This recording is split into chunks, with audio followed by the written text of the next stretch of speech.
اعوذ باللہ من الشیطان الرجیم بسم اللہ الرحمن الرحیم الحمد للہ رب العالمین الصلاة والسلام علی رسول کریم واہل بیتہ الطیبین الطاہرین المعصومین اللہم صل علی فاطمہ وابیہا وامیہا وبعلیہا وبنیہا وسر المستودع فیہا بعدد ما احاط بعلمک الساکتہ۔ معزز سامعین، السلام علیکم ورحمۃ اللہ وبرکاتہ۔ آج آپ سب کو پتا ہے اس 3 رجب ہے، زیادہ تر دنیا میں کہیں 4 رجب ہے، مگر انڈیا، پاکستان، دبئی وغیرہ میں 3 رجب کی تاریخ ہے۔ وہ امام علی النقی علیہ السلام کی شہادت کی تاریخ ہے۔ ہم سب سے پہلے امام زمانہ کو آپ کی جانب سے، اپنی جانب سے، اپنی دادا کی تعزیت، شہادت کی تعزیت پیش کرتی ہوں، اور آپ سب کو بھی تعزیت، بالخصوص سادات کو تعزیت پیش کرتی ہوں، خاص کر کے امام علی النقی کی اولاد ہے، ان کو ڈبل تعزیت پیش کرتی ہوں۔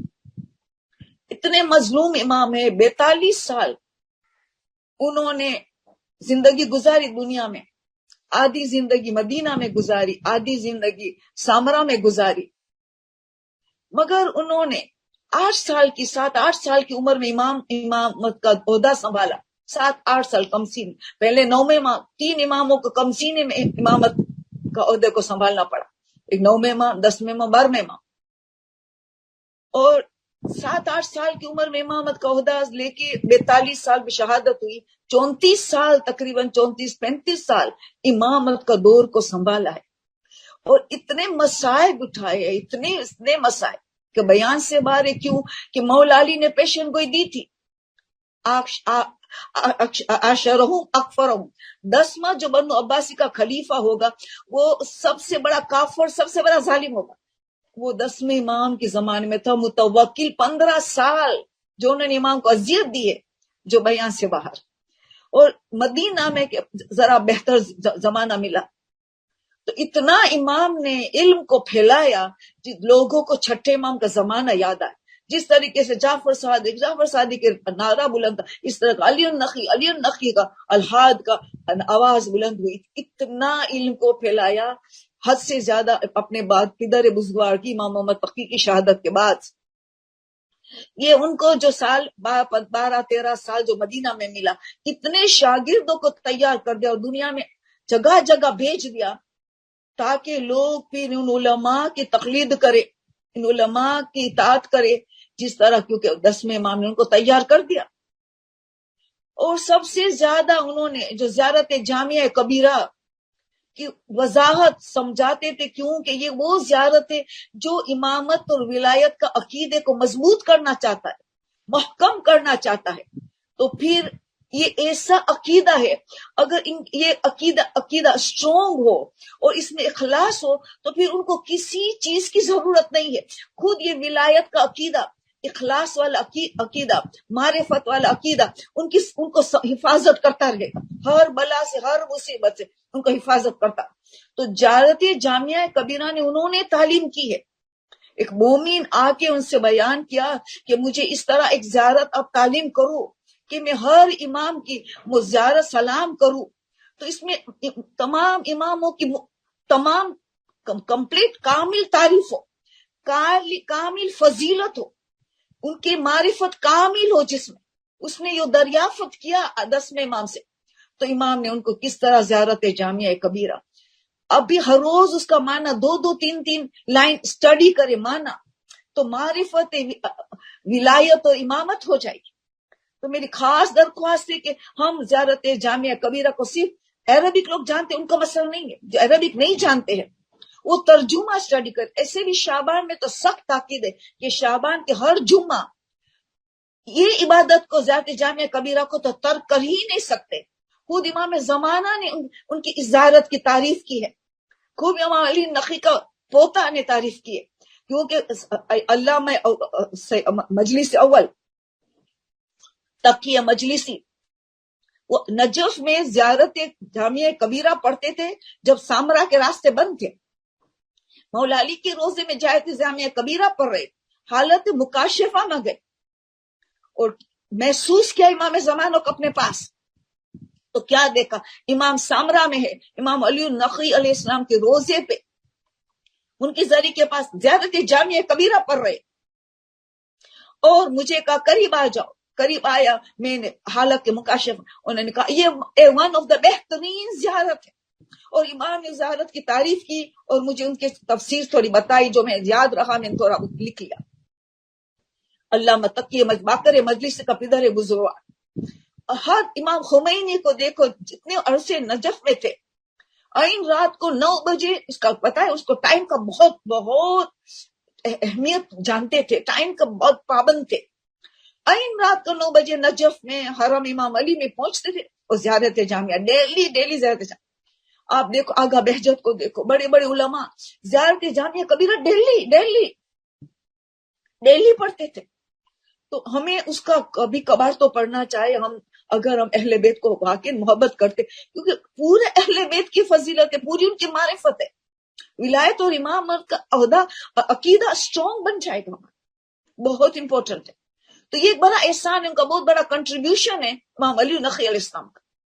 اور زیارت عید الغدیر اتنی اہم ہے کہ جب امام علی نقی علیہ السلام کو مدینہ سے متوکل ظالم نے، ملعون نے سامرا طلب کیا، 2 اماموں نکلے، 10ویں امام 11ویں امام مدینہ سے، تو جب پہنچے عراق تو کوفہ پہنچے، تو عید غدیر کا دن تھا، نجف آئے، عید غدیر کا دن تھا، اور نجف آ کے امام علی النقی علیہ السلام نے اپنے جد امیر المومنین علیہ السلام کو خطاب کر کے یہ زیارت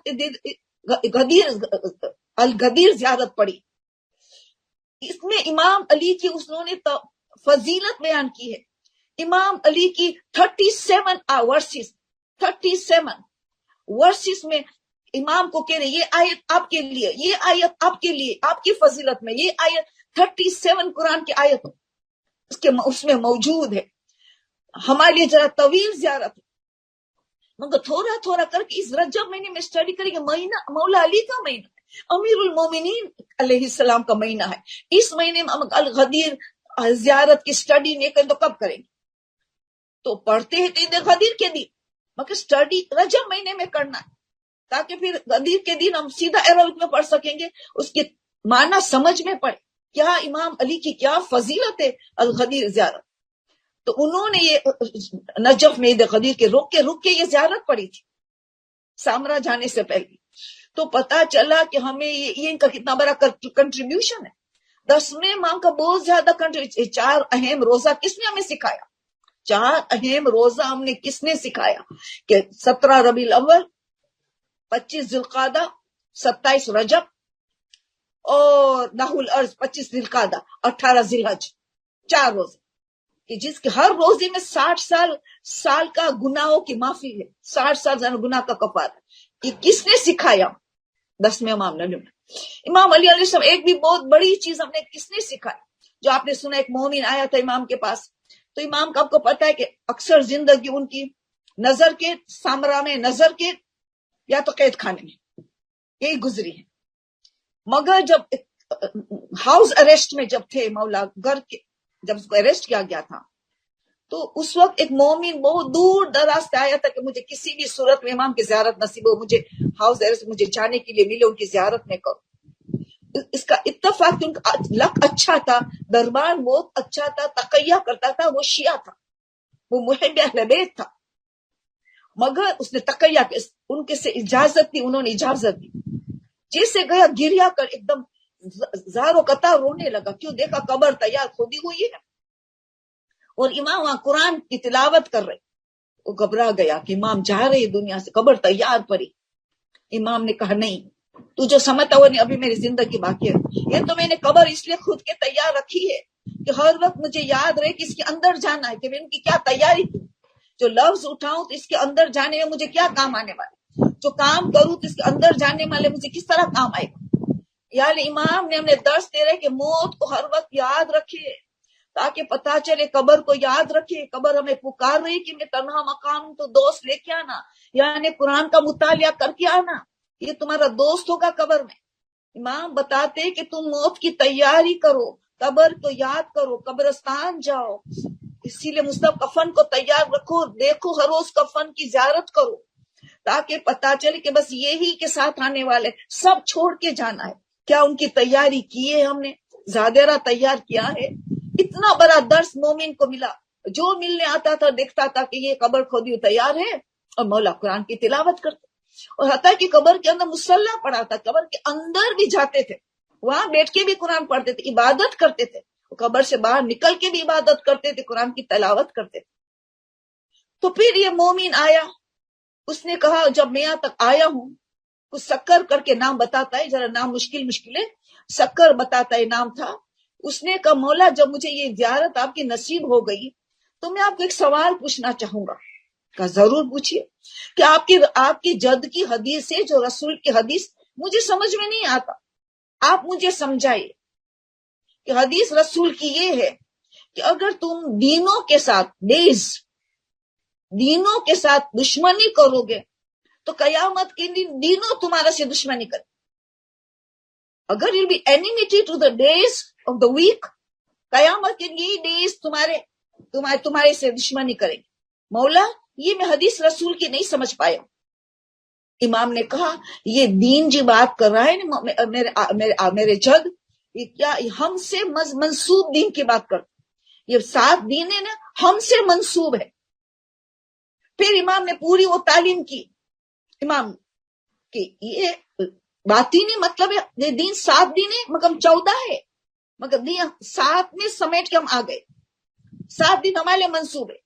پھر وہی جو ہم جانتے ہیں کہ اتوار کا دن سیٹرڈے کا دن، ہفتے کا دن رسول اللہ کا ہے، اتوار کا دن امام مولا علی اور بی بی فاطمہ کے، منڈے کا دن امام حسن اور امام حسین وغیرہ جو ہم جانتے ہیں کس امام کا، جیسے آج امام حسن العسکری کا دن ہے، جمعرات کا، جمعہ امام زمانہ کا، تو اس امام علی النقی ان کو بتا، جب خود کی بات آئی تو کہا یہ میرا اس میں دین ہے، جب بدھ کا دن کی بات آئی 4 اماموں کی، اور اس کا آیا تو کہا میرا بیٹے کا علی حسن عسکری کا دین ہے، جب 11ویں امام کی بات آئی، 12ویں کہ وہ میرے پوتے کا دین ہے۔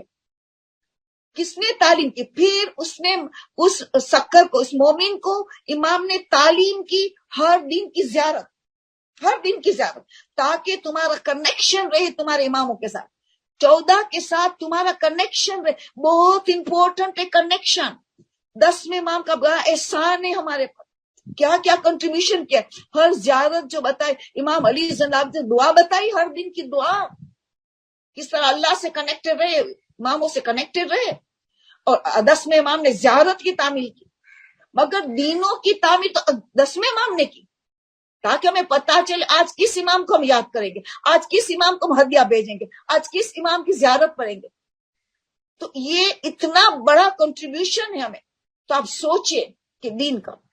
تو اسی طرح 10ویں امام کی ایک اور بات ہے کہ آپ کو پتہ ہے تھوڑا وقت ہم تو تقریر میں کرتے ہیں، اور اتفاق سے شہادت کا دین آ گیا، اور کیسے ہم چھوڑ سکتے امام کا ذکر کو، فرض ہے ہمارا۔